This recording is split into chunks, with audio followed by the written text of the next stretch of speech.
আচ্ছা, সো গত ক্লাসে আমরা আলোচনা করেছিলাম যে কনজারভেটিভ ফোর্স নিয়ে, এবং এটা বলেছিলাম যে আমরা যখন বিভব শক্তি নিয়ে কথা বলবো আমাদের সবসময় মাথায় রাখতে হবে বিভব শক্তি is only defined for conservative force. শুধুমাত্র সংরক্ষণশীল বলের জন্যই বিভব শক্তি নামের যে টার্মটা আমরা পড়ি সেটা খাটবে। অসংরক্ষণশীল বলের জন্য বিভব শক্তি নামে কোনো টার্ম আমরা চিনি না।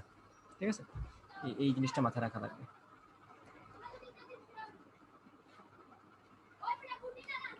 এবং আমরা একটা সুন্দর শর্টকাট বের করেছিলাম সেখান থেকে, সূত্র প্রমাণ করার পরে একটা সুন্দর একটা শর্টকাট আসছিল। শর্টকাটটা হচ্ছে এরকম, আমি আমার হোয়াইট বোর্ড নিয়ে আসি, আশা করি স্ক্রিন দেখা যাচ্ছে।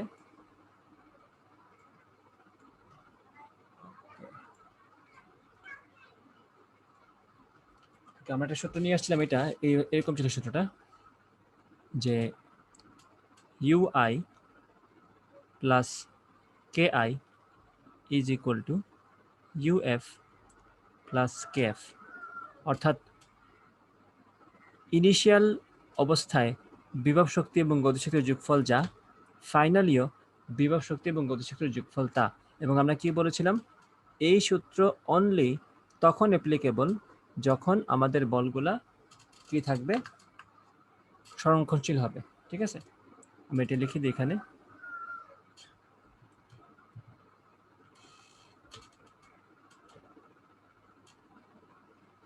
শুধুমাত্র এই সূত্রটা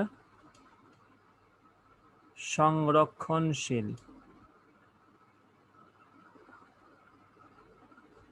বলের জন্য প্রযোজ্য।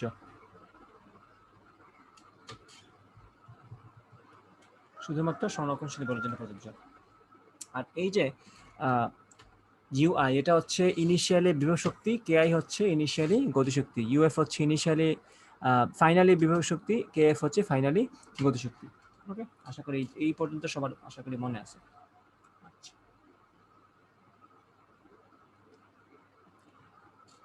তাহলে এটা শুধুমাত্র তখন প্রযোজ্য যখন আমাদের সিস্টেমের মধ্যে কোনো ধরনের অসংরক্ষণশীল বল নাই এবং সিস্টেমের উপর কোনো বাহ্যিক ফোর্স নাই। ঠিক আছে, আমরা বলবো এখানে there is no external force, এটা বলা লাগবে যে কোনো বাহ্যিক বল এখানে নাই, কোনো বাহ্যিক বল ক্রিয়াশীল নয়, ক্রিয়াশীল নয়। অর্থাৎ এটাই বলতে পারো যে সামেশন অফ এফ এক্সটার্নাল, বাহ্যিক বল যদি থাকেও বাহ্যিক বলের প্রযুক্ত বাহ্যিক বলের লব্ধি যতগুলোই থাকুক সবগুলো লব্ধি শূন্য হবে। এই হচ্ছে কথা।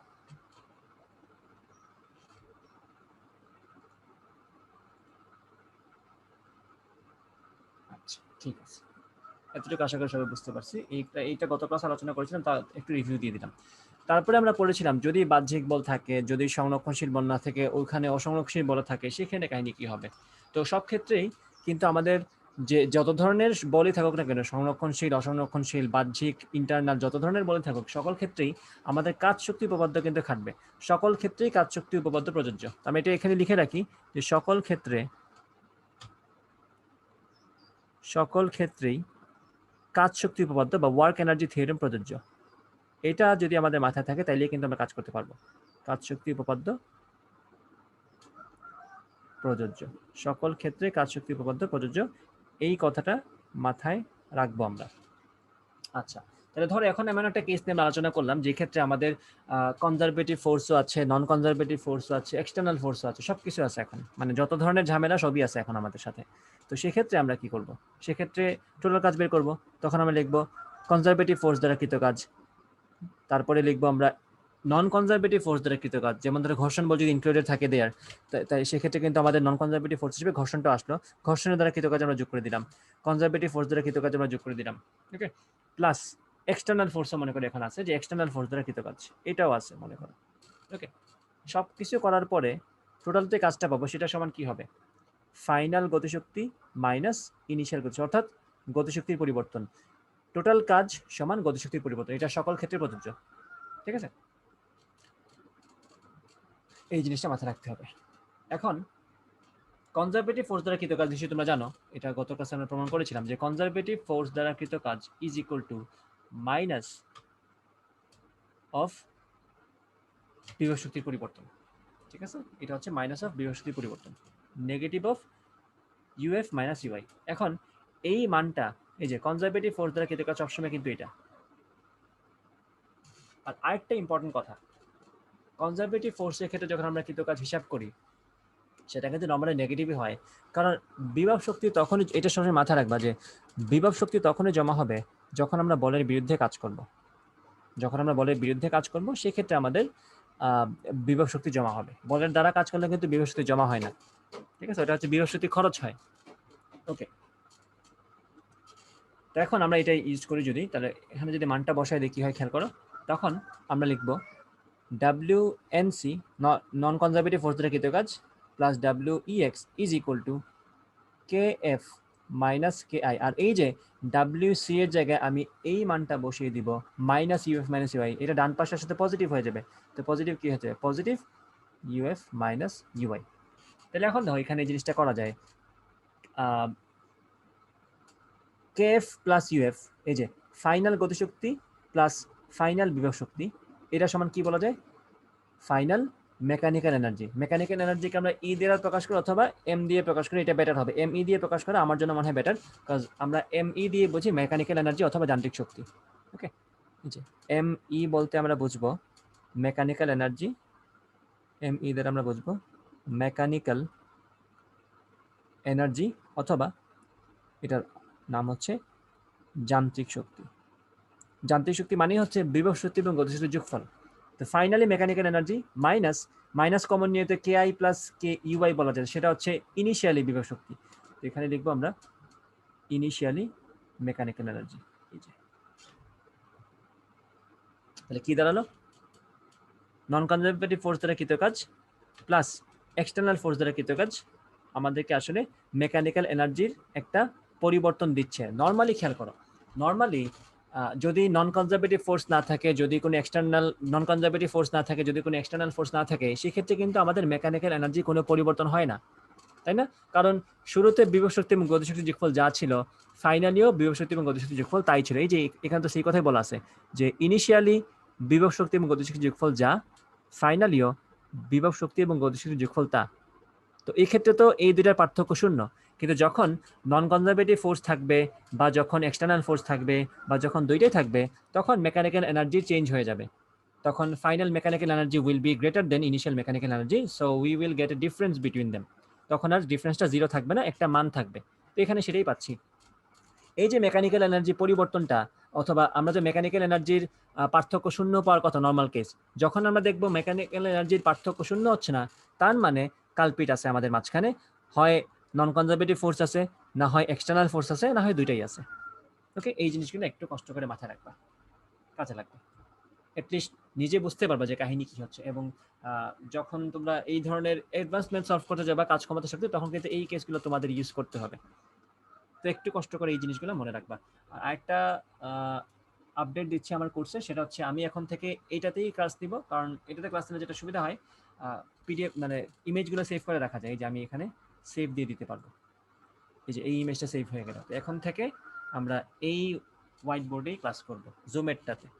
এখানে ইচ্ছা মতো পেজ আছে এবং পেজগুলো সেভ করে রাখা যায়, ঝামেলা কম। ক্লাস শেষে আমি জাস্ট তোমাদের সাথে শেয়ার করে দিব।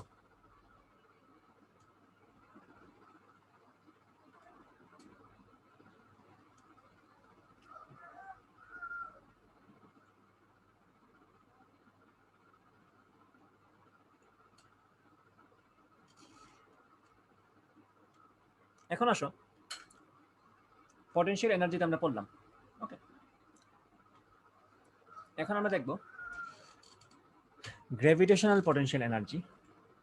সো গ্র্যাভিটেশনাল পটেনশিয়াল এনার্জি অথবা অভিকর্ষীয় বিভব শক্তি, এই জিনিসটা আমি মহাকর্ষের জন্য রেখে দিচ্ছি। মহাকর্ষ অভিকর্ষ চ্যাপ্টার যখন পড়বো, তখন আমরা এই যে গ্র্যাভিটেশনাল পটেনশিয়াল এনার্জি অথবা মহাকর্ষীয় বিভব শক্তি তখন আমরা পড়বো, কারণ ওইটার জন্য তো স্পেসিফিক একটা চ্যাপ্টার আছেই আমাদের। সো আমরা তখন সেটা পড়বো। আর এই চ্যাপ্টারে আমরা শুধুমাত্র পটেনশিয়াল এনার্জি জেনারেল কেসটা পড়ে ফেললাম। ওই পটেনশিয়াল এনার্জির কেসটাই আমরা মহাকর্ষ বিভব চ্যাপ্টারে আবার পড়বো, সেটার নাম হবে তখন মহাকর্ষীয় বিভব শক্তি। এবং মাথায় রাখবা, যখন বিভব শক্তির ব্যাপারটা আসবে, তখন অবশ্যই এটা কনসিডার করতে হবে বিভব শক্তি is only defined for conservative force. তার মানে হচ্ছে মহাকর্ষ যে বলটা, সেটা অবশ্যই একটা কনজারভেটিভ ফোর্স, না হলে তার জন্য মহাকর্ষীয় বিভব শক্তি হতো না, তাই তো? আচ্ছা,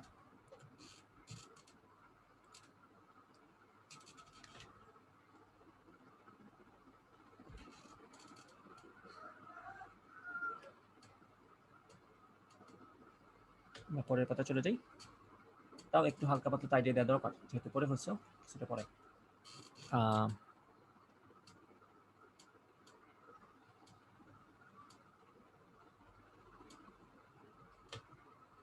গ্র্যাভিটেশনাল পটেনশিয়াল এনার্জি অথবা মহাকর্ষীয় বিভব শক্তি।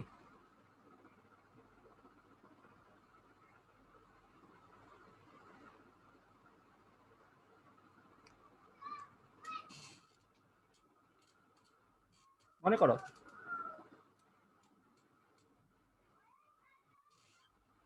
এত বড় কেন?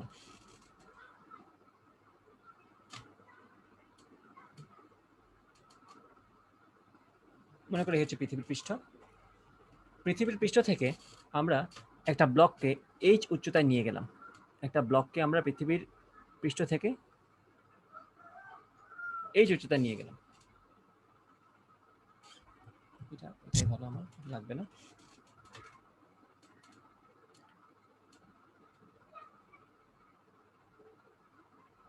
এই যে সেই ব্লকটা, এটাকে আমরা এইচ উচ্চতায় নিয়ে গেলাম। ওকে, পৃথিবীর ব্যাসার্ধ হচ্ছে মনে করো আর পরিমাণ, এবং পৃথিবীর পৃষ্ঠ থেকে ওই ব্লকের দূরত্ব, বুঝতেই পারছো ভরকেন্দ্রের দূরত্ব আমরা নিব। তো এই দূরত্বটা এইদিকে নিয়ে নিই। ওকে, এই দূরত্বটা হচ্ছে আমাদের এইচ পরিমাণ, আর এটা থেকে এটা কেন্দ্রের দূরত্ব হচ্ছে মনে করো আর পরিমাণ। এই হচ্ছে দুটা ডিস্টেন্স, এইচ এবং আর। ওকে, তা আমরা এখানে কি কনসিডার করবো? একটা আর্থ ব্লক সিস্টেম কল্পনা করবো। আমরা কিন্তু পড়ে ফেলছি potential energy of a system. System কি হয়? দুইটা বস্তুর হতে পারে, তিনটা বস্তুর হতে পারে, চারটা পাঁচটা যতটা ইচ্ছা বস্তুর হতে পারে। সো এই যে এখন যে সিস্টেম আমরা কনসিডার করছি সেটা হচ্ছে আর্থ ব্লক সিস্টেম, অথবা এটাকে আমরা বলবো পৃথিবী এবং এই ব্লকের একটা সিস্টেম। পৃথিবী এবং ব্লক মিলে একটা সিস্টেম হিসেবে আমরা কল্পনা করবো। ঠিক আছে, আমরা ধরে নিব এটা হচ্ছে একটা আর্থ ব্লক সিস্টেম। পৃথিবী ব্লক, এটা একটা সিস্টেম, আমরা এটা কল্পনা করে নিচ্ছি আর্থ ব্লক একটা সিস্টেম। আচ্ছা, এখন বলো তো পৃথিবী এবং এই ব্লকের মধ্যে যে গ্রেভিটেশনাল ফোর্স অথবা মহাকর্ষীয় বল, সেটা কি কনজারভেটিভ না? ডেফিনেটলি এটা কনজারভেটিভ। ঠিক আছে, আচ্ছা, আমি এটাও রাখি যে পৃথিবী ও ব্লকের মধ্যকার মহাকর্ষীয় বল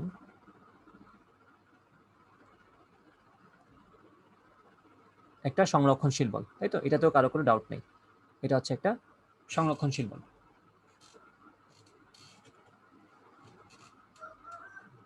তাইলে যেহেতু এটা সংরক্ষণশীল বল, সুতরাং সুতরাং এই বলের জন্য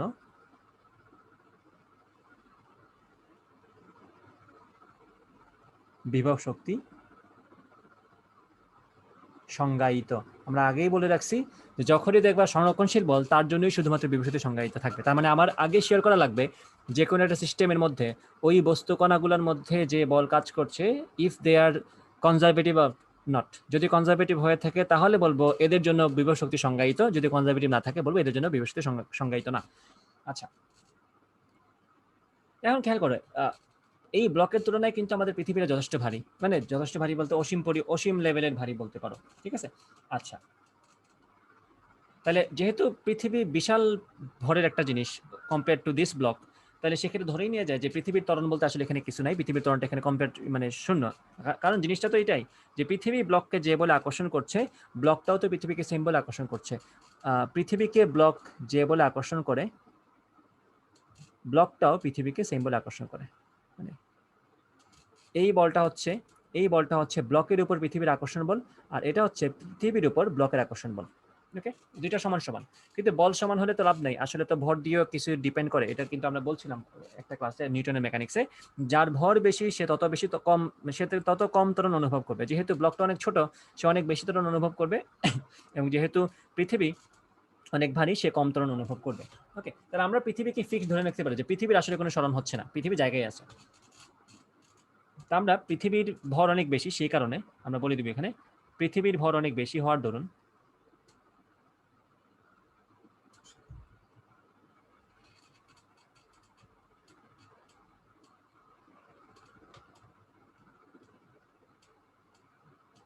সুতরাং এর ত্বরণ নগণ্য।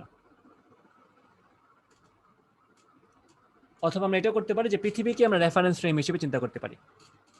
ওকে,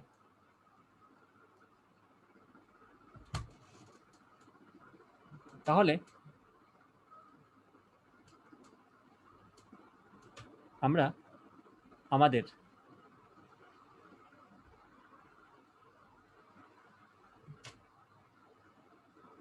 প্রসঙ্গ কাঠামো পৃথিবীতে কল্পনা করব। পৃথিবীতে যদি আমরা প্রসঙ্গ কাঠামো কল্পনা করি আমাদের কোনো ভুল হবে না, কারণ পৃথিবীকে আমরা স্থির ধরে রাখতে পারি। এই সিস্টেমের হিসাবে পৃথিবীর কিন্তু মুভমেন্ট বলতে কিছু নাই। অন্য সিস্টেম থেকে চিন্তা করলে কিন্তু পৃথিবী গতিশীল, কারণ তুমি যদি এখন সূর্য থেকে চিন্তা করো তাহলে তো পৃথিবী ডেফিনেটলি গতিশীল, কিন্তু যদি আর্থ ব্লক সিস্টেম চিন্তা করো তাহলে কিন্তু পৃথিবী গতিশীল না। তো তুমি যদি তোমার প্রসঙ্গ কাঠামোটাকে পৃথিবীর পৃষ্ঠে কল্পনা করো কোনো সমস্যা নেই, আমরা ওখানে একটা রেফারেন্স ফ্রেম হিসাব করে ফেলতে পারি বা প্রসঙ্গ কাঠামো হিসাব করে ফেলতে পারি। আচ্ছা,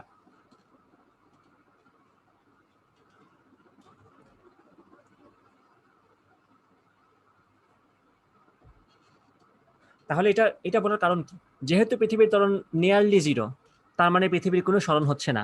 তার মানে পৃথিবীর যেহেতু কোনো সরণ হচ্ছে না, তাহলে ব্লক যে পৃথিবীর উপর একটা বল প্রয়োগ করছে, এই যে বলটা, আমি এটাকে এইভাবে লিখি, ধরো এই যে ব্লকের যে বলটা পৃথিবীর উপর, এই যে F on earth by the block, এই যে ই দ্বারা বোঝাচ্ছে আমরা পৃথিবী আর্থ, আর বি দ্বারা বোঝাচ্ছি ব্লক। এই যে এই বলটা এফ ইবি আর্থের উপর পৃথিবীর দ্বারা, অথবা আর্থের উপর ব্লকের দ্বারা, আর্থের উপর ব্লকের দ্বারা প্রযুক্ত বল, এই বলের দ্বারা পৃথিবীর কি কোনো সরণ হচ্ছে? না, বল আছে কিন্তু সরণ নাই। তাহলে সেক্ষেত্রে বলতে পারি ব্লকের দ্বারা পৃথিবীর উপর কাজটা শূন্য, ব্লকের দ্বারা পৃথিবীর উপর কাজটা শূন্য। আচ্ছা,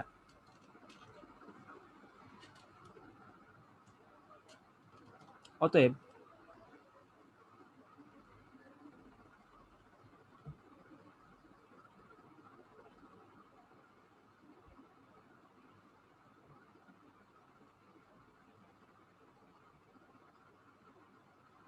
শূন্য।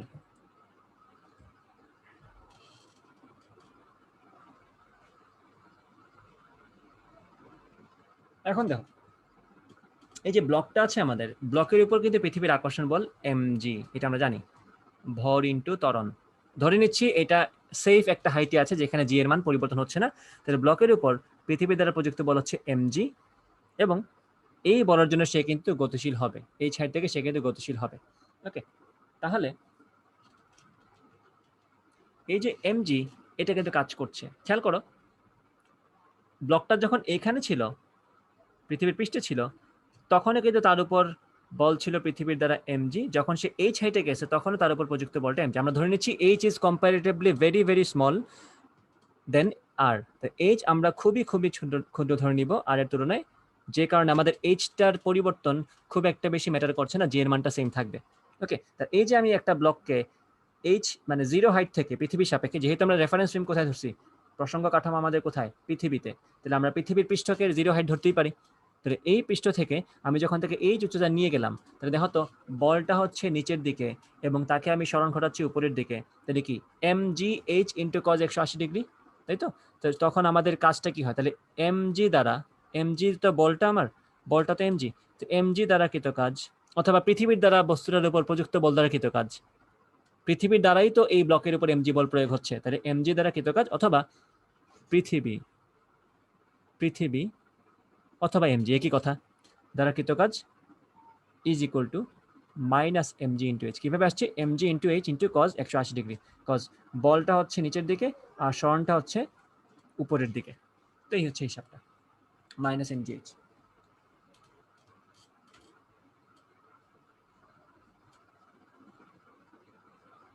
আচ্ছা, পৃথিবীর বিভবটা কত ধরবো আমরা তাইলে?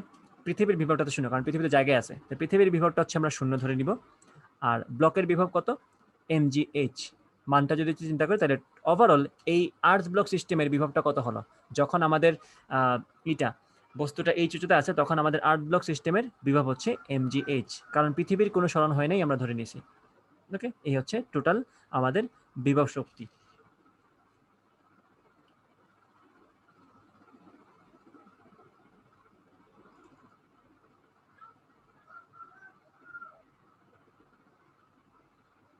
আচ্ছা, এখন ধরো এখন তো আমরা নিচে থেকে উপরে নিলাম, সেই জন্য আমার বিভব শক্তি বাড়ছে।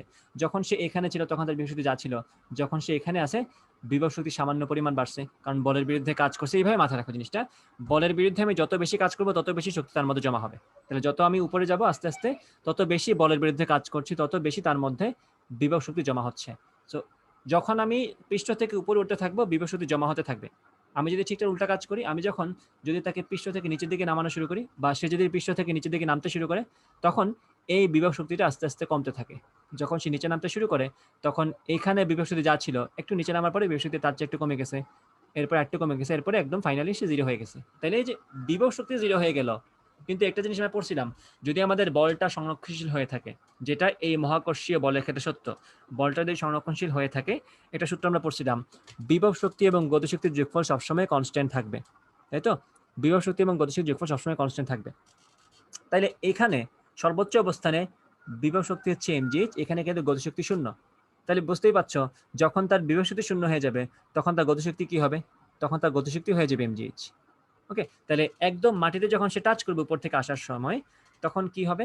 তখন যেটা হবে, তার মাটিতে স্পর্শ করার মুহূর্তে তার গতিশক্তি যা, তার বিভব শক্তিও তা। মানে সর্বোচ্চ অবস্থায় বিভব শক্তি যা, সর্বনিম্ন অবস্থায় গতিশক্তি তা। সমস্ত বিভব শক্তি গতিশক্তিতে রূপান্তর হয়ে যাবে। দেখো এখানেও mgh প্লাস জিরো, এখানেও mgh প্লাস জিরো, অর্থাৎ আমাদের ওই যে ui প্লাস ki সমান uf প্লাস kf, এটা কিন্তু এখানে সত্য। এবং এটাকে আরেকভাবে ব্যাখ্যা করা যায়, এই যে হাফ mv স্কোয়ার সমান mgh, এটাকে আরেকভাবে ব্যাখ্যা করা যায়, এটা হচ্ছে কৃতকাজ সমান গতিশক্তির পরিবর্তন। এটাও তো বলতে পারো তুমি, ঠিক আছে? কৃতকাজ সমান গতিশক্তির পরিবর্তন। আমার গতিশক্তির পরিবর্তন 0 থেকে হাফ mv স্কোয়ার হয়েছে, আর কাজ হয়েছে mgh পরিমাণ, তো ওই একই কথা, তাই তো? সো এইভাবে ব্যাখ্যা করা যায়। আর কাটো, তাহলে এটা ভরের উপর ডিপেন্ডেন্ট না, তাহলে v সমান আমাদের আসছে √2gh। এটা আমাদের অনেক পরিচিত একটা মুখস্থ সূত্র। আচ্ছা,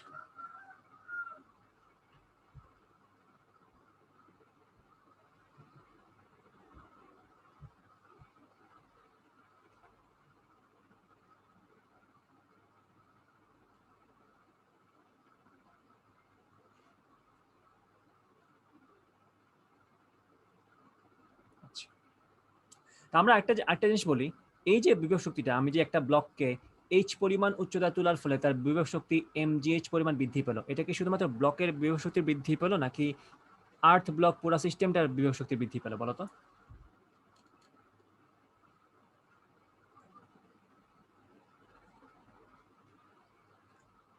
এক্ষেত্রে আমরা বলবো, যদিও ইভেনচুয়ালি আমাদের নর্মালি দেখে থাকি যে বস্তুর বিভব শক্তি বেড়েছে, আসলে আর্থ ব্লক পুরা সিস্টেমটারই বিভব শক্তি বেড়েছে, পুরো সিস্টেমটার। যদিও পৃথিবী এখানে নিষ্ক্রিয়, কারণ পৃথিবীর তো ত্বরণ নাই এখানে, পৃথিবীর ত্বরণ যেহেতু নাই, তাহলে পৃথিবীর তো আসলে কিছু যোগ হচ্ছে না। ইভেনচুয়ালি কিন্তু এই ব্লকটারই বেড়েছে, পৃথিবীর কিছু হয় নাই। কিন্তু ওভারঅল আমরা কার হিসাব করবো? পুরো সিস্টেমটার জন্য কি mgh। পৃথিবীর যাই হোক না কেন, ব্লকের যাই হোক না কেন, দুইটা যোগ করে যা হবে পুরাটা হবে আর্থ ব্লক সিস্টেমের। সিস্টেম ধরে আমরা চিন্তা করব। আচ্ছা, কঠিন টপিক বুঝলাম। এখন এটা আমি সেভ করে দিই এখানে।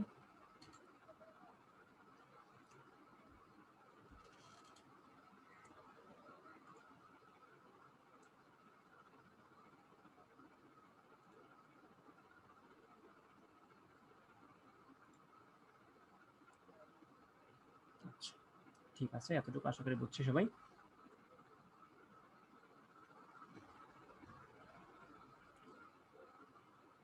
এখন আমরা একটা সোজা ম্যাথ করি, বেশি সোজাও না, মানে রিলেভেন্ট একটা ম্যাথ আর কি এখানে দিব। ম্যাথটা হচ্ছে এরকম, একটা সরল দোলক, এটা পেন্ডুলাম, ওইটার স্পিড হচ্ছে 3 মিটার পার সেকেন্ড যখন সে সর্বনিম্ন পয়েন্ট অতিক্রম করে, অর্থাৎ সে যখন সাম্যাবস্থা অতিক্রম করে তখন তার বেগ হচ্ছে 3 মিটার পার সেকেন্ড। একটা লিখে দিই এখানে,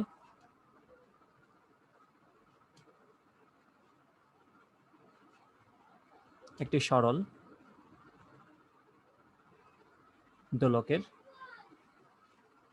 ববের সাম্যাবস্থায় বেগ, সাম্যাবস্থা মানে বুঝাই দিব, যদি কেউ না বুঝে থাকো, পর্যাবৃত্ত যদি না পড়ে থাকো সেক্ষেত্রে বুঝাই দিব। ববের সাম্যাবস্থায় বেগ 3 মিটার পার সেকেন্ড। ওকে, যখন সে উলম্বের সাথে, যখন সে উলম্বের সাথে মানে এই পুরা সরল দোলকটা যখন সে উলম্বের সাথে 60 ডিগ্রি কোণ উৎপন্ন করে, যখন সে উলম্বের সাথে 60 ডিগ্রি কোণ তৈরি করে, তখন তার বেগ কত?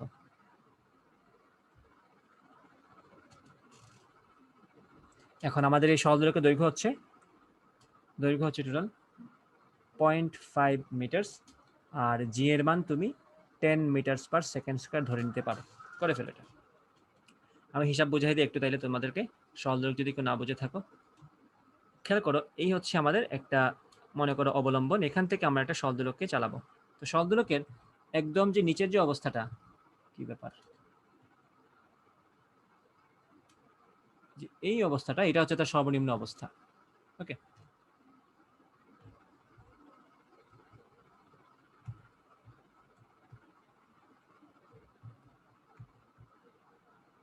হচ্ছে না কেন?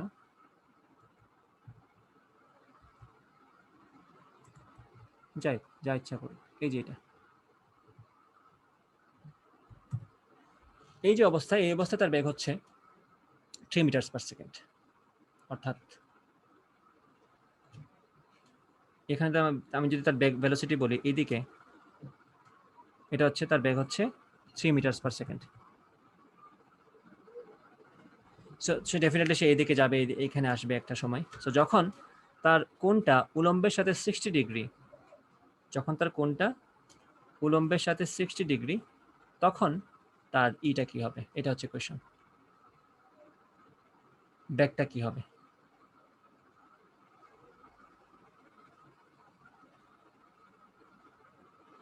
হ্যাঁ,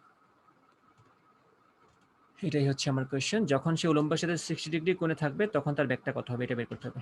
সেম বব, সেম সব কিছু আছে, তার দৈর্ঘ্যটা হচ্ছে আগের মতোই 0.5 মিটারই থাকবে।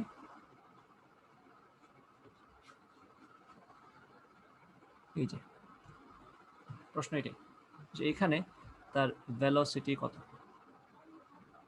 আর এই দৈর্ঘ্য তো বলাই আছে প্রশ্নের মধ্যে, এটা হচ্ছে 0.5 মিটার।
এটা কিন্তু খুবই ইজি একটা ম্যাথ।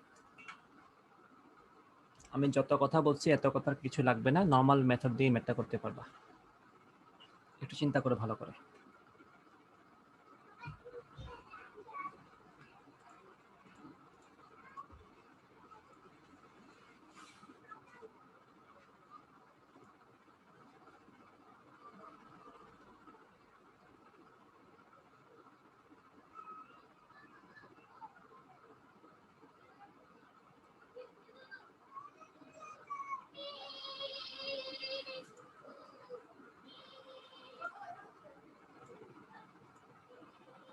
আচ্ছা, একজনের আনসার আসছে √5। না, আনসারটা আসলে √5 না, আনসার হচ্ছে 2 মিটার্স পার সেকেন্ড। ওকে, আনসার হচ্ছে 2 মিটার্স পার সেকেন্ড। তো আমরা যে মেথডটা মাত্র শিখলাম, ওই যে সিস্টেম ধরে কাজ করা, আর্থ ব্লক সিস্টেম ধরা অথবা কিছু একটা ধরা, তো সেটা নিয়ে আমরা এখন চিন্তা ভাবনা করবো, ওই স্টাইলে আমরা একটু সলভ করা ট্রাই করি। ওকে, তো খেয়াল করো, আমরা যদি এখানে মানে আমাদের কনসিডারেশন তো এখানে দুইটা জিনিস, একটা হচ্ছে এই ববটাই তো দিন শেষে আমাদের কাজে আসতেছে, বব এবং পৃথিবী। ওকে, আমরা বব প্লাস আর্থ সিস্টেম চিন্তা করি। এখানে আমরা সিস্টেমটা চিন্তা করবো কি, বব প্লাস আর্থ। এখানে লিখবো বব প্লাস আর্থ, এই জিনিসটাকে আমরা সিস্টেমে নিলাম।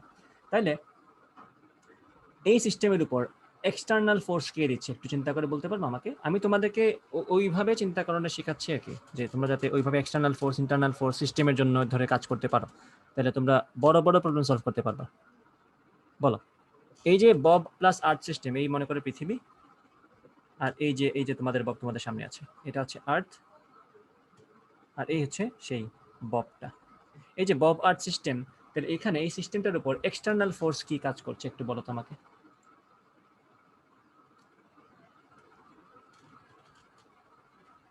কোন কাজটা এক্সটার্নাল, মানে কোন ফোর্সটা এক্সটার্নাল? কাজ তো পরে বলবো, আগে তো বলবা কোন ফোর্সটা এক্সটার্নাল। চিন্তা করে ভালো করে দেখো, বব এবং আর্থ যদি একটা সিস্টেম হয়, তাহলে পৃথিবী ববকে টানছে তার দিকে, বব পৃথিবীকে টানতেছে তার দিকে, এই হচ্ছে তাদের মধ্যে ইন্টারনাল যে ফোর্সটা। এখন বাহ্যিক কোন বলটা আছে যেটা তাদেরকে মানে বাধা দিচ্ছে বা তাদেরকে মানে এক্সটার্নালি কাজ, না না না না, ববের জি তো পৃথিবীর সাথে রিলেটেড, এটা তো বল না ভাই, এটা তো ওই যে জি এর সাথে এম গুণ করলেই তো বল হয়, যেটা পৃথিবীটাকে টানতেছে যে বল দিয়ে। সো ওইটা তো না, ওটা তো ইন্টারনালের মধ্যেই পড়ে। খেয়াল করো, সুতার টানটা হচ্ছে এখানে external force. Okay, tension in the string is the external force here. এই যে এটা তো কোনোভাবেই পৃথিবীর আকর্ষণ বল না, এটা তো কোনোভাবেই ববের দ্বারা কোনো প্রযুক্ত বল না আর্থের উপর, এটা তো দেয়ালের সাথে আমাদের তারের এবং ববের একটা হিসাব নিকাশ, তাই তো? তো এখানে এক্সটার্নাল ফোর্সটা আমাদের কি, টি, সুতার টান। তাহলে এখানে আমাদের এক্সটার্নাল যে ফোর্সটা সেটা হচ্ছে আমার সুতার টান টি। তো আমরা তো জানি আমরা ওই সূত্রগুলো ইউজ করতে পারি না যদি আমরা ওই যে শক্তির সংরক্ষণশীলতা যে নীতিটা, যান্ত্রিক শক্তির যে নিত্যতা সূত্র, ইউআই প্লাস কে আই সমান ইউএফ প্লাস কে এফ, এটা তো আমরা ততক্ষণ ব্যবহার করতে পারবো না যতক্ষণ পর্যন্ত আমাদের এক্সটার্নাল ফোর্স থাকবে। অথবা এক্সটার্নাল ফোর্স দ্বারা যদি কোনো কাজ না হয় তাইলেও চলে, কারণ দিন শেষে তো আমরা ওই এক্সটার্নাল ফোর্স দ্বারা কৃত কাজ নিয়ে চিন্তা করতেছিলাম না। UC plus WC plus WNC plus W external. এখন এক্সটার্নাল ফোর্স দ্বারা কৃত কাজ যদি শূন্য হয়ে যায়, তাহলে তো আমাদের হয়ে গেল, এক্সটার্নাল ফোর্স থাকুক আমাদের কোনো আপত্তি নেই, যদি তার দ্বারা কৃত কাজ শূন্য হয়ে যায় আমার শান্তি শেষ, এখানে কোনো ঝামেলা নেই। নন কনজারভেটিভ ফোর্স যদি থাকে এবং তার দ্বারা কৃত কাজ যদি শূন্য হয়, সেক্ষেত্রে আমার কোনো প্রবলেম নেই, থাকতে থাকুক। বাট নন কনজারভেটিভ ফোর্স দ্বারা কৃত কাজ কখনো নর্মালি শূন্য হয় না। আচ্ছা, এক্সটার্নাল ফোর্স দ্বারা কৃত কাজ শূন্য হওয়ার সুযোগ থাকে, দেখো কিভাবে।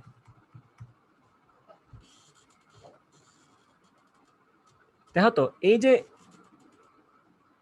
টান, যে বলটা কাজ করছে, ভালো করে খেয়াল করবে একটা জিনিস, এই যে টানটা কাজ করছে, ববটা যখন মনে করো এখানে আছে, মনে করো এখানে আছে ববটা, তখন ববের ব্যাগটা কোন দিকে? তখন ববের ব্যাগটা হচ্ছে এই দিকে, তাই তো? তাহলে খেয়াল করো, সবসময় ববের ব্যাগটা টানের সাথে কিন্তু লম্বভাবে আছে। এখন যে বলটা বেগের সাথে লম্বভাবে থাকে, সেই বলের দ্বারা কি কোনো কাজ হয়? ডেফিনেটলি না। এটা আমরা কাজ ক্ষমতা শক্তির একদম প্রথম দিন পড়ে আসছি, যে বল বস্তুর বেগের দিকের সাথে লম্বভাবে থাকে, সেই বল দ্বারা কিন্তু কোনো কাজ হয় না, কারণ সূত্রটা তো এফএস কস থিটা, এফএস তখন কস 90 ডিগ্রি হবে, তো you will get zero work. ঠিক আছে, টান থাকলে আমাদের সমস্যা হতো যদি টানের দ্বারা কাজ হতো, বাট এখানে তো টানের দ্বারা কোনো কাজ হচ্ছে না, ববের তো কোনো সরণ হচ্ছে না টানের জন্য, টান হচ্ছে এদিকে কিন্তু এই দিকে ববের সামান্য পরিমাণে সরণ হচ্ছে না টানের জন্য, তাই তো? তো টানের দ্বারা কৃতকাজ শূন্য। তাহলে বলবো work done by external force is equal to 0। তাহলে আমাদের ঝামেলা শেষ। আর এখানে কোনো নন কনজারভেটিভ ফোর্স নাই, বাতাসের বাধা আমরা ইগনোর করছি এখানে। সো এখানে কোনো নন কনজারভেটিভ ফোর্স নাই, এখানে কোনো এক্সটার্নাল ফোর্স থাকলেও তার দ্বারা কৃতকাজ শূন্য, তাহলে আমাদের কোনো ঝামেলা নাই। ঠিক আছে, ঝামেলা আমরা আগেই মিটাই ফেললাম। দেখো আমাদের বইগুলোতে কিন্তু এই কেসগুলা নিয়ে আলোচনাই নেই, সেজন্য আমরা ধরেই নেই মানে ফর গ্রান্টেড যে এগুলো আসলে চিন্তা করতে হয় না, বাট এগুলো চিন্তা করতে হয়। চিন্তা করার পরে দেখছি যে এগুলো আসলে কাজ করে না। একটা হচ্ছে এক্সটার্নাল ফোর্স যেটা ছিল বা তার দ্বারা কৃতকাজ শূন্য, সেই জন্য আমরা তাকে ইগনোর করছি। আর একটা হচ্ছে বাতাসের বাধা যেটা নন কনজারভেটিভ ফোর্স হিসেবে ছিল, সেটাও আমরা ইগনোর করে বসে আছি। তো ওই হচ্ছে কেসটা। তাহলে আমরা এখানে বলবো যেহেতু সবকিছু, আর এখানে বলবো non conservative force is 0। Non conservative force এখানে বাতাসের বাধা হতে পারে, এটা হচ্ছে 0। সো নন কনজারভেটিভ ফোর্স দ্বারা বল যদি শূন্য হয় তাহলে তার দ্বারা কৃতকাজটা শূন্য হবেই। সুতরাং এই যে কথাগুলো বললাম, এই দুইটা কথার বেসিসে আমরা বলতে পারি যে এখানে আমরা শক্তির সংরক্ষণশীলতা নিতে অথবা যান্ত্রিক শক্তির সংরক্ষণশীলতা নিতে আমরা এখানে ব্যবহার করতে পারবো। তাহলে বলবো অতএব এখানে যান্ত্রিক শক্তির নিত্যতা খাটবে। অতএব এইটা যেহেতু হয়েছে সেহেতু যান্ত্রিক শক্তির নিত্যতা খাটবে।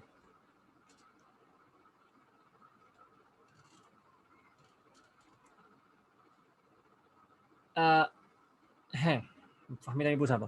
এক্সটার্নাল ফোর্স 0 বলি নাই, আমি এক্সটার্নাল ফোর্স বলছি তো এক্সিস্টিং এক্সটার্নাল ফোর্স তো আছে, যে হয় লিখছি এখানে এক্সটার্নাল ফোর্স টি, কিন্তু আমি বলছি এক্সটার্নাল ফোর্স দ্বারা কৃতকাজ শূন্য। কৃতকাজ শূন্য হলেই তো আমার হয়ে গেল, কারণ আমার সূত্রটা কি ছিল কাজের জন্য, এই যে দেখো ভালো করে মনে খেয়াল করো, কনজারভেটিভ ফোর্স দ্বারা কৃতকাজ প্লাস নন কনজারভেটিভ ফোর্স দ্বারা কৃতকাজ প্লাস কি ছিল এক্সটার্নাল ফোর্স দ্বারা কৃতকাজ সমান কি ছিল, এদিকে আরো কিছু ছিল হাবিজাবি, গতিশক্তির পরিবর্তন ছিল এখানে, তাই না? এই যে এখানে ছিল গতিশক্তির পরিবর্তন ওয়ার্ক এনার্জি থিওরেম থেকে।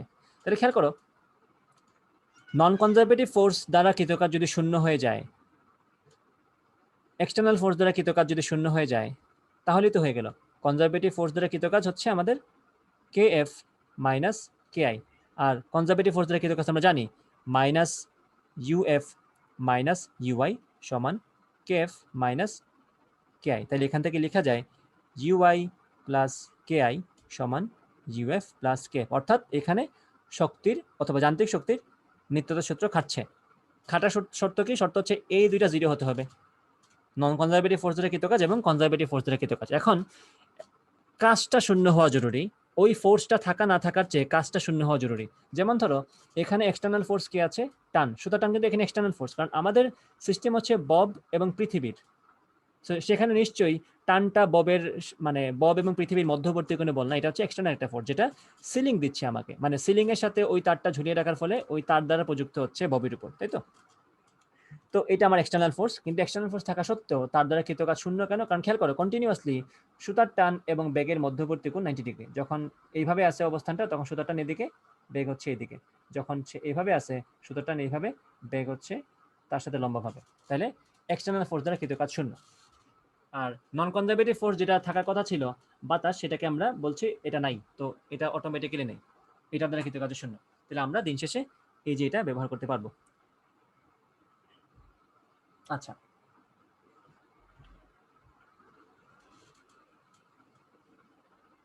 এখন খেয়াল করো, আমরা একটু এখন অ্যানালাইজ করবো আরেকটা, যে এই কথাগুলো আমরা বুঝে গেলাম যে আমরা এখানে শক্তির নিত্যতা সূত্র খাটাতে পারবো। ওকে, গ্রেট। আশা করি এই পর্যন্ত সবাই বুঝছো। এখন আমরা পরের পাতা চলে যাই।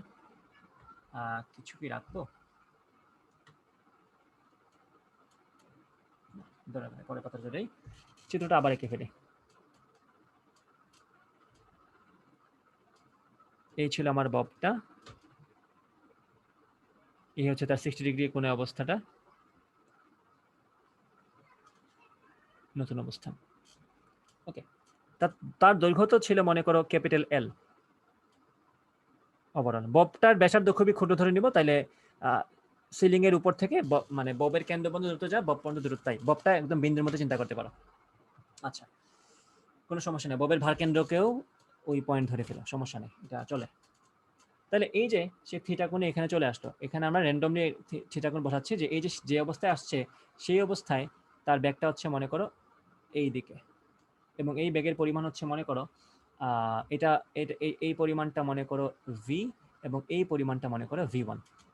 এই যে সে এই পজিশন থেকে এই পজিশন আসলো, সেক্ষেত্রে তার একটা হাইটের চেঞ্জ হয়েছে, কারণ খেয়াল করবা এখানে আমি যাই করি না কেন সেক্ষেত্রে কিন্তু আমার অভিকর্ষ বল দায়ী, অভিকর্ষ বলের বিরুদ্ধে আমি কাজ করছি। তো সেক্ষেত্রে অভিকর্ষ বলের বিরুদ্ধে যদি আমি কাজ করি, আমার কনসিডারেশনে কি আসবে, আমার সরণ কতটুকু হচ্ছে, সেটা সরণ কতটুকু হচ্ছে উলম্বভাবে।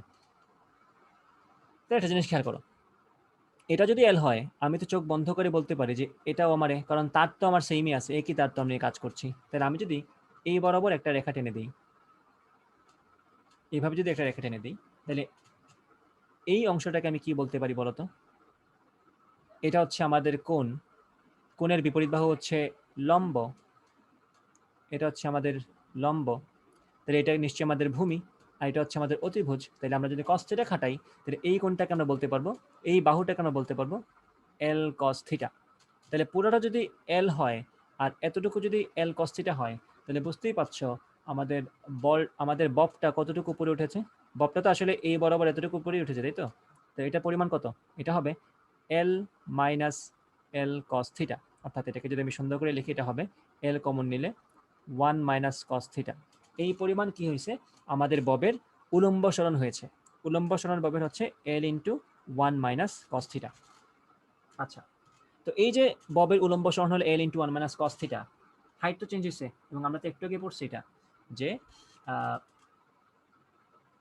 বিভব শক্তির পরিবর্তন বা বৃদ্ধি কি পরিমাণ হবে এক্ষেত্রে, তাহলে আমরা বলবো চেঞ্জ ইন, অথবা এটাকে চেঞ্জ না বলে আমরা ইনক্রিজ বলতে পারি, বিভব শক্তির বৃদ্ধি বাংলায় লিখে দিই এখানে।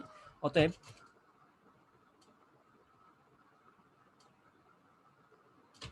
আরেকটা ইম্পর্টেন্ট কথা হচ্ছে, আমি কিন্তু এইরকম সিস্টেম ধরে যখন কাজ করব, আমি যে কোনো জায়গাকেই আমাদের রেফারেন্স পয়েন্ট ধরে নিতে পারি। তাহলে এখানে আমি এই জায়গাকে সাপেক্ষ ধরবো, আমার ইচ্ছা আমি এটাকে সাপেক্ষ ধরবো। তাহলে এই জায়গা থেকে যদি আমি উপরে যাই সেটাকে পজিটিভ বলবো, এই জায়গা থেকে আমি যদি নিচে যাই সেটাকে নেগেটিভ বলবো, এবং সেটাই স্বাভাবিক। এই জায়গা থেকে যদি উপরে যাই বলবো বিভব শক্তি বাড়ছে, আর এই জায়গা থেকে যদি নিচে যাই বলবো বিভব শক্তি কমে যাচ্ছে। অর্থাৎ আমি যদি এটাকে কেটে দেই, সে যদি নিচে নামতে থাকে অবশ্যই তার বিভব শক্তি কমতে থাকবে, কারণ সেক্ষেত্রে তার গতিশক্তি বাড়তে থাকবে। আচ্ছা, তাহলে বলবো অতএব বিভব শক্তির বৃদ্ধি, অতএব বিভব শক্তির বৃদ্ধি হচ্ছে mg ইন্টু, আগের অংশ পড়ছিলাম কিন্তু mg ইন্টু h ছিল, এখানে hটা কত, l into l into 1 minus cos theta, যেটা এটা হচ্ছে আমাদের h। তাহলে লিখে দেই এইভাবেই, তাহলে তোমরা বুঝতে সুবিধা হবে। mgh সমান mg into l into 1 minus cos theta. আচ্ছা, তাহলে বিভব শক্তি যে পরিমাণ বৃদ্ধি পাইছে, আমাদের যদি ওই জিনিসটা মাথায় থাকে, আমাদের বিভব শক্তি এবং গতিশক্তির যোগফল সবসময় কনস্ট্যান্ট থাকবে। যে কোনো সময় বিভব শক্তি এবং গতিশক্তির যোগফল কনস্ট্যান্ট থাকবে। তাহলে খেয়াল করো, বিভব শক্তি যদি আমার mgh পরিমাণ বেড়ে যায়, নিশ্চয়ই গতিশক্তি আমার এক্স্যাক্টলি সেম পরিমাণ কমে গেছে। কারণ খেয়াল করবে একটা জিনিস, আমার যদি টোটাল শক্তি 400 জুল হয়, বিভব শক্তি এবং গতিশক্তির যোগফল যদি 400 জুল হয়, তাহলে তো এখান থেকেই দুইটা পাবে। আমার যদি তখন বিভব শক্তি হয় 100 জুল, তখন গতিশক্তি হবে কত, 300 জুল। বিভব শক্তি যদি হয় 200 জুল, তাহলে গতিশক্তি কত হবে, 200 জুল। তাহলে খেয়াল করো, এই যে এখান থেকে আমরা এখানে আসলাম, আমাদের বিভব শক্তি 100 জুল বেড়ে গেছে, গতিশক্তি অটোমেটিক্যালি 100 জুল কমে গেছে। আমি যদি বলি এখন বিভব শক্তি আমাদের 300 জুল, তাহলে গতিশক্তি কত হবে, 100 জুল। তাহলে খেয়াল করো, শুরু থেকে যদি চিন্তা করো, বিভব শক্তি 200 জুল বাড়ছে, গতিশক্তি 300 জুল কমে গেছে, না 200 জুল কমে গেছে। তো এখানে হচ্ছে প্লাস 200, এখানে হচ্ছে মাইনাস 200, অর্থাৎ এটা তো স্বাভাবিক। যদি দুইজনের যোগফল সবসময় সেম থাকে, তাহলে একজনের কমে যাওয়া মানে তো অন্যজনের বেড়ে যাওয়া, একজনের বেড়ে যাওয়া মানে অন্যজনের কমে যাওয়া। তাহলে বিভব শক্তি যে পরিমাণ বৃদ্ধি পাবে, গতিশক্তি সেই পরিমাণে হ্রাস পাবে। ওকে, তাহলে এটাই বলবো, অতএব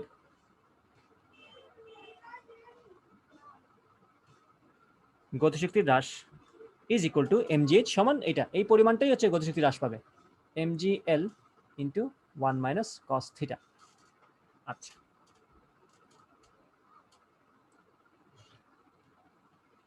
তাহলে আমি ধরে নিলাম যে এই জায়গাতে আমার গতিশক্তি কত, হাফ এম ভি স্কোয়ার, এই জায়গায় গতিশক্তি কত, half M V one square.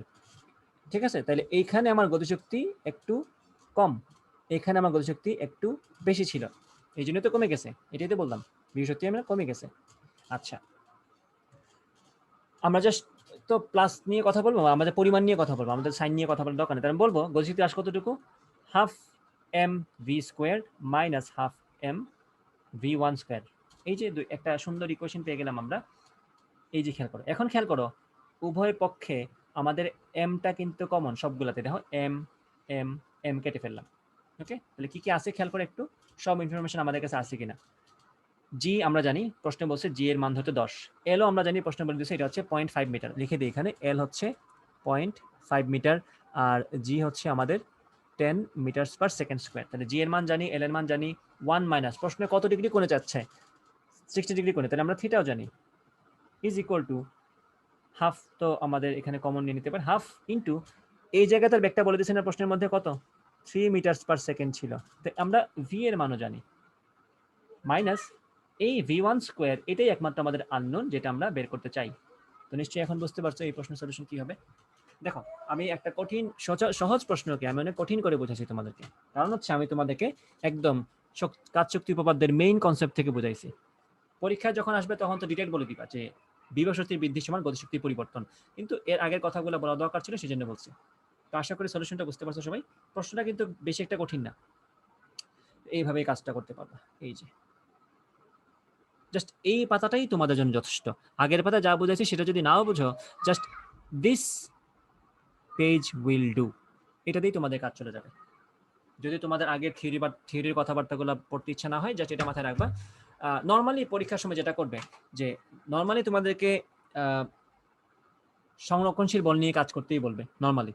তারপরে ওই যে এক্সটার্নাল ফোর্সের দ্বারা কৃত কাজ শূন্য, এটা তো কনসিডার না করলেও চলে, কারণ এক্সটার্নাল ফোর্স দ্বারা কৃত কাজ শূন্য হবেই, এমন কেস তোমাকে দিবে না যেখানে এক্সটার্নাল ফোর্স আছে, ওইটা অনেক অ্যাডভান্সড কেস, সেটা চলে আসে। বাতাসের বাদে অগ্রাহ্য করছো, তার মানে নন কনজারভেটিভ ফোর্স তোমার নাই, তাই না? দিন শেষে তোমার কাছে ওই কনজারভেটিভ ফোর্সই থাকবে, যেটার জন্য জাস্ট এই পাতাই যথেষ্ট। এবং এখানে জানো কনজারভেটিভ ফোর্স যদি থাকে, যদি কোনো নন কনজারভেটিভ ফোর্স না থাকে, যদি কোনো এক্সটার্নাল ফোর্স না থাকে, সেক্ষেত্রে আমাদের সূত্র একটাই, সেটা হচ্ছে ইউআই প্লাস কে আই সমান ইউএফ প্লাস কেএফ। শুরুতে বিভব শক্তি এবং গতিশক্তি যোগফল যা, শেষেও বিভব শক্তি এবং গতিশক্তি যোগফল তা। ওকে, সো এই পাতাই তোমাদের জন্য যথেষ্ট। সলিউশনটা আশা করি বুঝতে পারছো নাকি?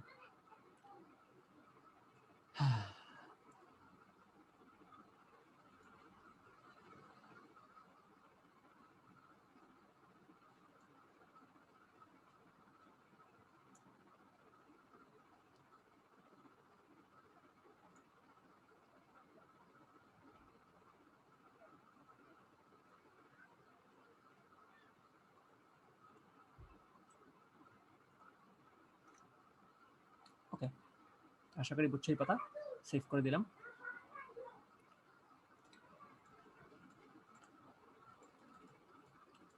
ওকে,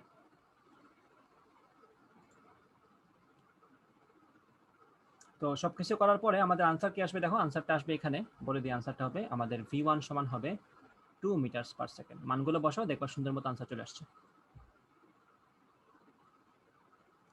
cos 60 ডিগ্রি সমান হাফ, এক থেকে হাফ গেলে হাফ, জি সমান 10, এল সমান 0.5, তো 10 ইন্টু 0.5 তোমার হয়ে যাবে 5, আর এখানে আসতেছে 1 মাইনাস 0.5 সমান 0.5।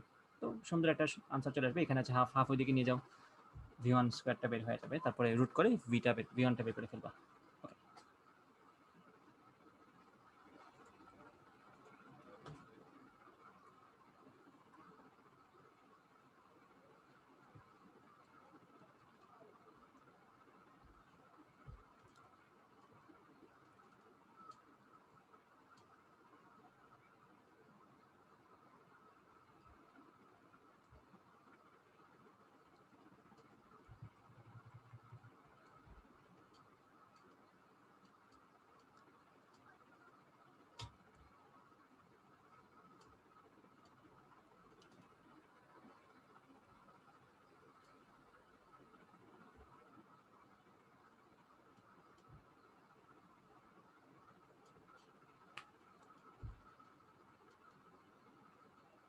স্প্রিং নিয়ে আমরা এখন একটু কথা বলবো।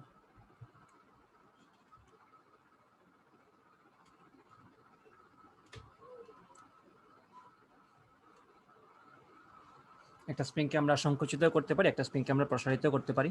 সো যেটাই কেস হোক না কেন, সেক্ষেত্রে তার মধ্যে একটা বিভব শক্তি জমা হয়। তাকে যদি আমরা সংকুচিত করি, বিভব শক্তি জমা হবে।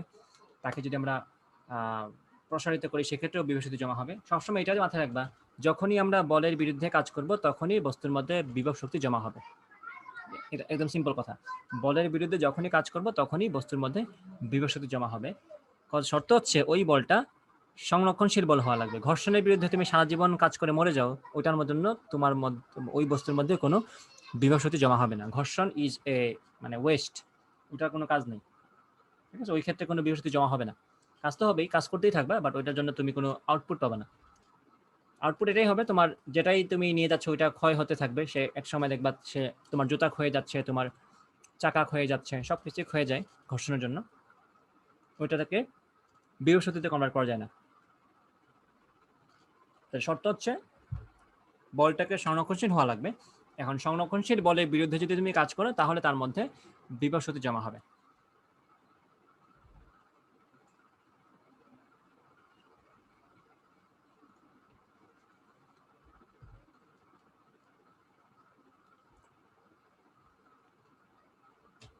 আমরা একটা স্প্রিং কনসিডার করি, ঠিক আছে?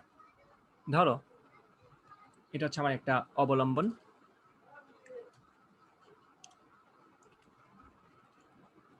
একটা স্প্রিং নিয়ে আসি। এখন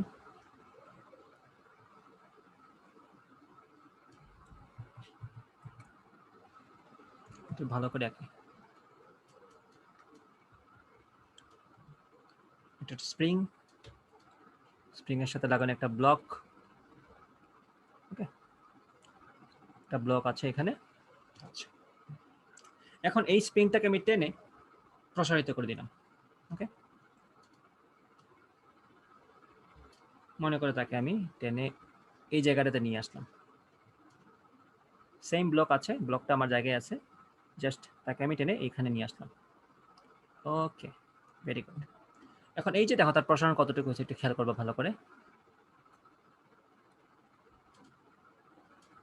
এই ছিল তার অবস্থান, ইনিশিয়াল অবস্থান স্প্রিংটার।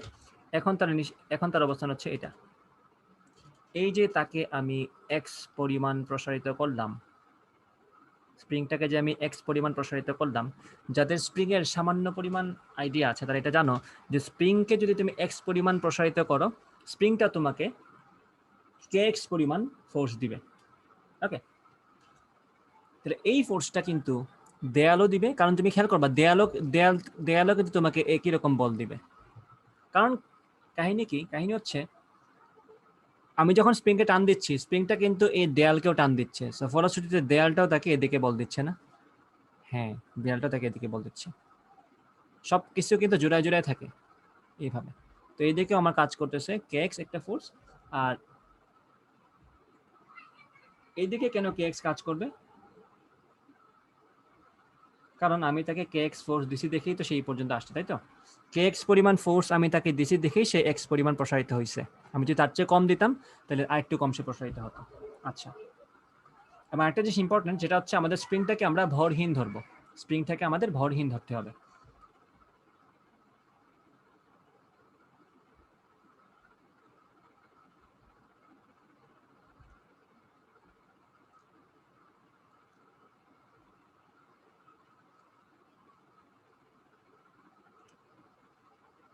আর আরেকটা কথা, স্প্রিংটা কিন্তু শূন্য ঝোলানো না, এটা কিন্তু একটা অনুভূমিক তলের উপর রাখা আছে। এটা আমি আঁকি নাই, এখন এঁকে দিই। এই যে এরকম একটা অনুভূমিক তলের উপর সে রাখা আছে, এই যে, যেটা ঘর্ষণহীন। বাই দা ওয়ে, এটা ঘর্ষণহীন তল।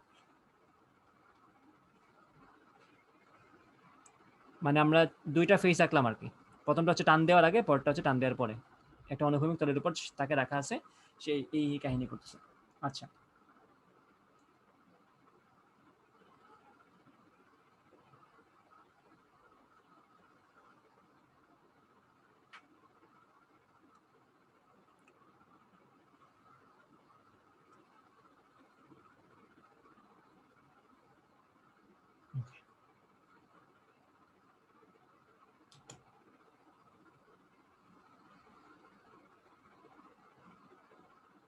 এখন একটা জিনিস খেয়াল করো, এখানে কিন্তু দুইটা বল কাজ করতেছে স্প্রিং এর উপর। একটা হচ্ছে আমার বাম দিকে যে ওয়ালটা আছে, এটা কিন্তু একটা দৃঢ় বস্তু অথবা এটা নড়াচড়া করবে, এটা আমরা শিওর থাকবো। ওয়াল তো আর স্প্রিং দিয়ে টান দেওয়ার ফলে খুলে আসে না, এটা তো স্বাভাবিক, তাই তো? সো এই যে ওয়ালটা, এই ওয়ালটা কিন্তু দৃঢ় একটা জিনিস, তো এটা নড়াচড়া করবে না। তো এখানে স্প্রিং এর উপর দুইটা বল কাজ করছে। স্প্রিং এর উপর এখানে প্রযুক্ত বলছে দুইটা। এই জিনিসটা একটু ভালো করে খেয়াল করবো। আমি কালি তো চিকন হয়ে গেল কেন?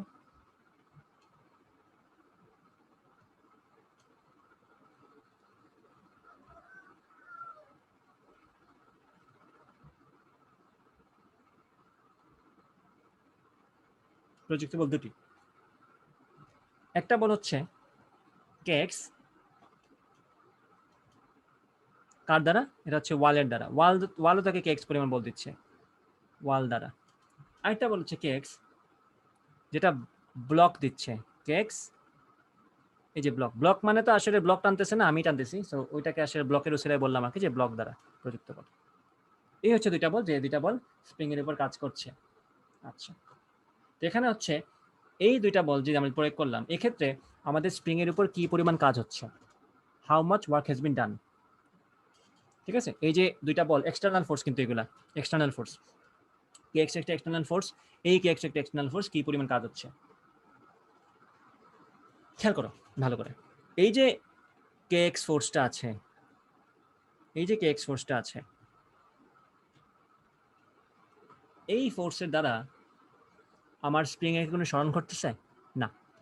এই কেএক্স ফোর্সের দ্বারা আমাদের স্প্রিং এর কোনো সরণ ঘটছে না। বল কাজ করছে ঠিকই, কিন্তু কোনো সরণ হচ্ছে না, তাই তো? কারণ এই এন্ডটা কিন্তু কোনো ধরনের নড়াচড়া করতেছে না।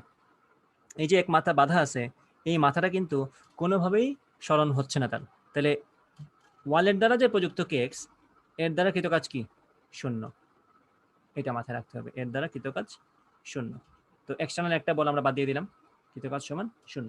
আচ্ছা,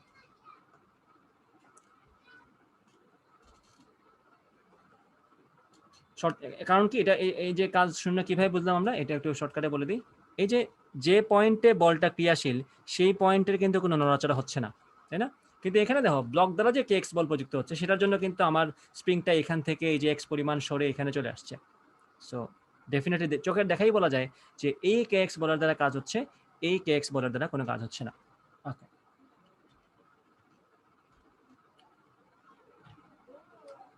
তাহলে কাজ কি পরিমাণ হচ্ছে, এটা হচ্ছে কথা।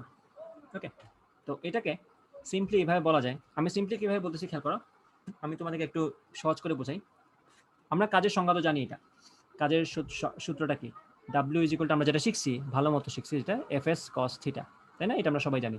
বল ইন্টু সরণ ইন্টু বল এবং সরণের মধ্যবর্তী কোণের কস। আচ্ছা, বল সরণ, বল এবং সরণের মধ্যবর্তী কোণের কস। ঠিক আছে, এখন এই সূত্রটা তখনই অ্যাপ্লিকেবল যখন আমাদের বলটা ধ্রুব বল। এই সূত্রটা তখনই অ্যাপ্লিকেবল যখন আমাদের বলটা ধ্রুব বল। Only for constant force, only for constant force এটা প্রযোজ্য। কিন্তু আমাদের এখানে কেএক্স ফোর্সটা কি কনস্ট্যান্ট বলো তো? ডেফিনেটলি না। কারণ এই যে কেএক্সটা, এই কেটা কিন্তু স্প্রিং এর একটা স্প্রিং ধ্রুবক, বা এটা একটা কনস্ট্যান্ট, মানে এটা স্প্রিং এর স্ট্রেংথ বোঝায়। কে এর এককটা হচ্ছে নিউটন পার মিটার, অর্থাৎ কত একক দৈর্ঘ্য প্রসারিত করলে বা একক পরিমাণ দৈর্ঘ্য সংকুচিত করলে সে কি পরিমাণ প্রত্যয়নী বল দেবে, সেটা সেই পরিমাণটা বোঝায়। অর্থাৎ এই যে কেটাতে কনস্ট্যান্ট, কিন্তু এক্সটাতে কনস্ট্যান্ট না। আমি তাকে 1 সেন্টিমিটার লম্বা করলে সে যে পরিমাণ প্রত্যয়নী বল দিবে, তাকে আমি যদি 2 সেন্টিমিটার লম্বা করে দিচ্ছি, তার চেয়ে ডাবল প্রত্যয়নী বল দিবে। 3 সেন্টিমিটার লম্বা করে আরো বেশি দিবে। এরভাবে আমি যদি তাকে 100 সেন্টিমিটার লম্বা করি, সে আরো বেশি প্রত্যয়নী বল দিবে। তাহলে খেয়াল করো, আমি যত বেশি তাকে প্রসারিত করছি, যখন তাকে মনে করি আমি এখানে নিয়ে আসছিলাম, তখন যে পরিমাণ প্রত্যয়নী বল ছিল, এখানে যখন নিয়ে আসছে তখন প্রত্যয়নী বল আরেকটু বাড়ছে, যখন এখানে নিয়ে আসছে তখন প্রত্যয়নী বল আরেকটু বাড়ছে। তাহলে এখানে এই যে এই জায়গা থেকে শুরু করে 1 নাম্বার পজিশন থেকে এই যে অথবা আমি এটাকে ইনিশিয়াল পজিশন বলি, ইনিশিয়াল পজিশন থেকে যখন তাকে আমি ফাইনাল পজিশন নিয়ে আসলাম, এই যে আই থেকে এফ পর্যন্ত আমাদের যাত্রা, এই যাত্রা পথে কন্টিনিউয়াসলি আমাদের প্রত্যয়নী বলের পরিমাণ চেঞ্জ হয়েছে। কারণ বলটাই তো এমন, F is equal two K x, বলটা তো ধ্রুবক না, বোঝাই যায়, এক্স এর উপর ডিপেন্ডেন্ট একটা হিসাব। আমি যদি গ্রাফ আঁকি, গ্রাফটা হবে এরকম, এফ ভার্সেস এক্স, গ্রাফটা হবে এরকম, যেখানে ধ্রুবকটা হচ্ছে আমাদের, ঢালটা হচ্ছে আমাদের কে, এখানে আমাদের স্লোপটা হচ্ছে আমাদের কে। ওকে, মূল বিন্দুগামী একটা সরলরেখা সমীকরণ, y equal to K x, বুঝতেই পারছো? ওকে, তাহলে বুঝতেই পারছো সরণ যত বাড়তে থাকবে, সমানুপাতিক হারে আমাদের বলটাও বাড়তে থাকবে। তাহলে যেহেতু আমাদের বলটা পরিবর্তনশীল, এক্ষেত্রে আমরা ধ্রুব বল দ্বারা কৃতকাজের সূত্র ব্যবহার করতে পারি না। তাহলে আমরা কি করব? আমরা ক্ষুদ্র সরণ নিয়ে কাজ করবো। আমরা ধরে নিব আমাদের স্প্রিংটা খুবই ক্ষুদ্র একটা সরণ ঘটাইছে ডিএক্স, এই যে ডিএক্স পরিমাণ আমরা স্প্রিং এর সরণ ঘটাইছি সাম্যাবস্থা থেকে, সেক্ষেত্রে সরণ ঘটানোর আগে তার উপর প্রত্যয়নী বল যা ছিল, সরণ ঘটানোর পরে আমরা ধরে নিতে পারি সেম বল ছিল। অর্থাৎ এই ক্ষুদ্র সরণের জন্য আমরা ধরে নিব বলটা ধ্রুব ছিল। তো সেক্ষেত্রে আমাদের কাজটা হবে ক্ষুদ্র কাজ, ডিডাব্লিউ সমান এফ, তখন বলবো এফ ডিএক্স বলি। আমরা যদি এক্স এক্সিস বরাবর কাজ করছি, এফ ডিএক্স কজ, এখানে একটা জিনিস খেয়াল করো, কজ কত ডিগ্রি হবে এখানে খেয়াল করো। আমি বল প্রয়োগ করছি ডান দিকে, প্রত্যয়নী বলটা কিন্তু কাজ করে বাম দিকে। ওকে, এই হচ্ছে কথা।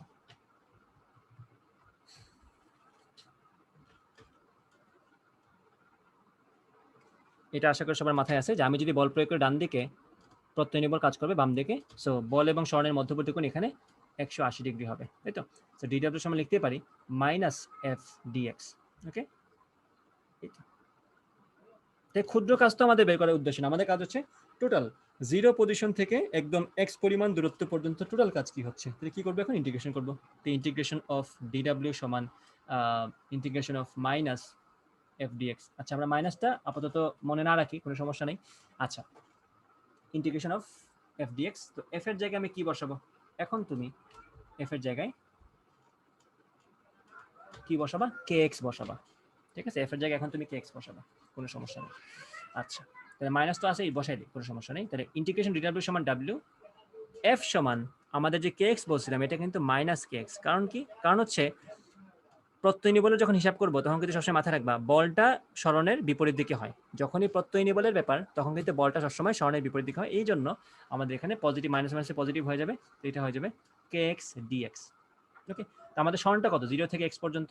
তো কে তো আমাদের ধ্রুবক বাইরে আসবে, তাহলে ডাব্লিউ সমান কি আসবে?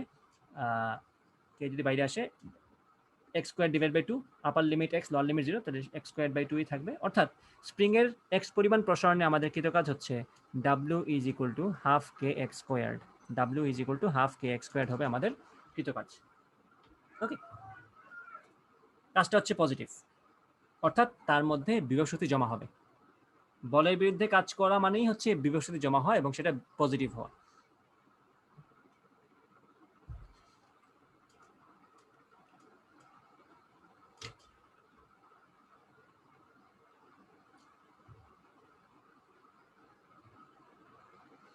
একই রকম কাজ হবে যখন আমরা স্প্রিংটাকে এক্স পরিমাণ সংকুচিত করব। ওই একই পরিমাণ কাজ হবে, হাফ কে এক্স স্কোয়ার পরিমাণ কাজই হবে। তখন তার মধ্যে হাফ কে এক্স পরিমাণ শক্তি, হাফ কে এক্স স্কোয়ার পরিমাণ শক্তি জমা হবে সংকোচনের জন্য। আর এখন আমরা যেটা করলাম সেটা হচ্ছে হাফ কে এক্স পরিমাণ শক্তি জমা হয়েছে, কে এক্স স্কোয়ার পরিমাণ শক্তি জমা হয়েছে প্রসারণের জন্য। ওকে, এই হচ্ছে স্প্রিং এর নর্মাল একটা হিসাব। এই কনসেপ্ট থেকেও কিন্তু পরীক্ষায় ম্যাথ আসে। সো আর কিছু পারো না পারো, ডাব্লিউ সমান হাফ কে এক্স স্কোয়ার, এটা একটু কষ্ট করে মনে রাখিও। আর বাই দ্য ওয়ে এখানে কিন্তু 0 থেকে এক্স, আমরা কিন্তু যে কোনো পজিশন থেকে যে কোনো পজিশন বলতে পারে x1 থেকে x2 পর্যন্ত যাও, সেক্ষেত্রে তোমার লিমিটে আসবে হাফ কে x2 square by 2 minus x1 square by 2, তখন জাস্ট দুইটা টার্ম আসবে আর কি। এটা তো এটলিস্ট এতটুকু কমন সেন্স তোমাদের আছে আশা করি। এই কথা শেষ।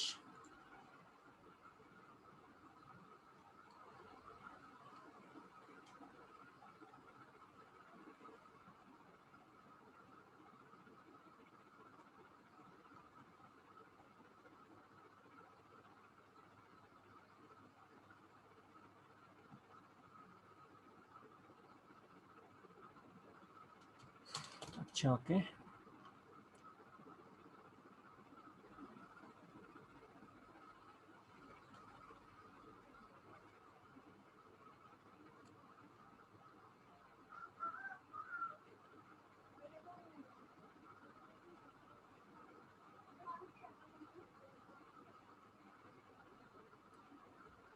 ঠিক আছে। তো আজকের ক্লাসটা আশা করি বুঝতে পারছো সবাই ভালো মতো। নেক্সট ক্লাসে ইনশাল্লাহ আমরা যে যে টপিক পড়বো সেই টপিকগুলো একটু বলে দিই, এগুলো একটা দেখে রাখবো বাসা থেকে, ঠিক আছে? নেক্সট ক্লাসে আমরা যে যে টপিক পড়বো সেগুলো হচ্ছে কোয়ার ম্যাথ। কোয়ার ম্যাথ আমরা নেক্সট ক্লাসে দেখবো। কোয়ার ম্যাথ দেখার আগে মানে কোয়ার ম্যাথ টাইপের ম্যাথগুলোর মধ্যে যেটা হচ্ছে সেটা হচ্ছে ভার কেন্দ্রের সরণ।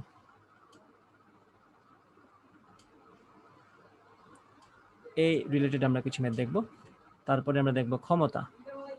এই বেসিক 3-4টা জিনিস আমাদের বাকি আছে, এবং একটা আছে কর্মদক্ষতা, খুবই যে একটা টপিক, কর্মদক্ষতা। তাহলে আমাদের নেক্সট ক্লাসে কাজ ক্ষমতা শক্তি চ্যাপ্টারটা শেষ হয়ে যাবে। ওকে, আজকে ক্লাসটা লম্বা করলাম না, কারণ আজকে ক্লাসে অ্যাডভান্স জিনিসপত্র পড়ছো। অ্যাডভান্স জিনিস পড়লে ক্লাস ছোট থেকেই ভালো, সহজ জিনিস পড়লে ক্লাস একটু বড় হোক, কোনো সমস্যা নেই আমার। ওকে, সো দেখতে থাকো। আর আমার হচ্ছে তোমাদেরকে আমি দাঁড়াও কয়টা প্রবলেম দেখিয়ে দিই একটু।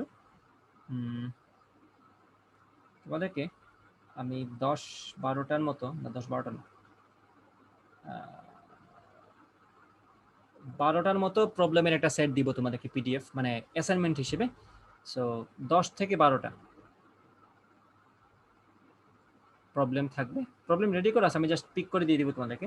প্রবলেম থাকবে, এটা হচ্ছে তোমাদের অ্যাসাইনমেন্ট হিসেবে দিয়ে দিব। আমি পিডিএফটা রাতের মধ্যে তোমাদেরকে সেন্ড করে দিব, অ্যাসাইনমেন্ট হিসেবে থাকবে। এটা একটা পিডিএফ, ঠিক আছে, প্রবলেমের পিডিএফ।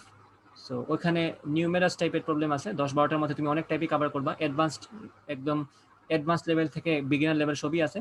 সো ওইটা একটু দেখবা, আশা করি ভালো লাগবে, ঠিক আছে। আর নেক্সট ক্লাসের জন্য এই টপিকগুলো দেখতে থাকো। আর আজকে যে ক্লাসটা করাইছি রেকর্ডটা দেখিও অবশ্যই, তাহলে আরো ক্লিয়ার হবে। যা যা বুঝো নাই আবার বুঝে যাবে। ওকে, তো সবাই ভালো থাকো, আল্লাহ হাফেজ।